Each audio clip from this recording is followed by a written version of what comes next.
The greatest story in life is the comeback story. நம்ம பயங்கரமாக plan பண்ணி daily நம்மளை ட்ரெயின் பண்ணி மைண்டை செட் பண்ணி ஒரு விஷயத்த செய்வோம். ஆனால் அந்த ப்ராசஸ்லேயே தெரிய வரும் இது நம்ம பிளான் பண்ண மாதிரி நடக்கலைன்னு. நம்ம டெஸ்டினேஷனை இந்த வாட்டி மீட் பண்ண முடியாதுங்கிற விஷயம் புரியும் போது இனிமேல் இனிமேல் என்ன ஒன்றும் இல்லைன்னு மனசு ஃபிக்ஸ் ஆயிரும். Setbacks are so powerful.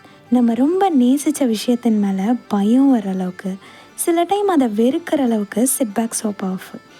படங்களில் ப்ரொட்டகனிஸ்ட் ஒரு கம்பேக் கொடுக்க நம்ம எப்படி ஏங்குவோமோ அதே மாதிரி நம்ம ரொம்ப நேசித்த விஷயங்கள் எல்லாமே நம்மளோட கம்பேக்காக ஏங்கும்.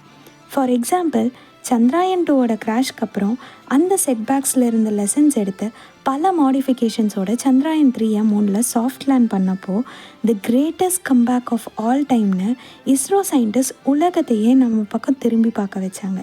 அதே மாதிரி உங்கள் லைஃப்லையும் சில விஷயங்கள் உங்கள் கம்பேக்காக வெயிட் பண்ணிகிட்ருக்குன்னு நீங்கள் நினச்சா please don't give up and start to work on it again. Thank you.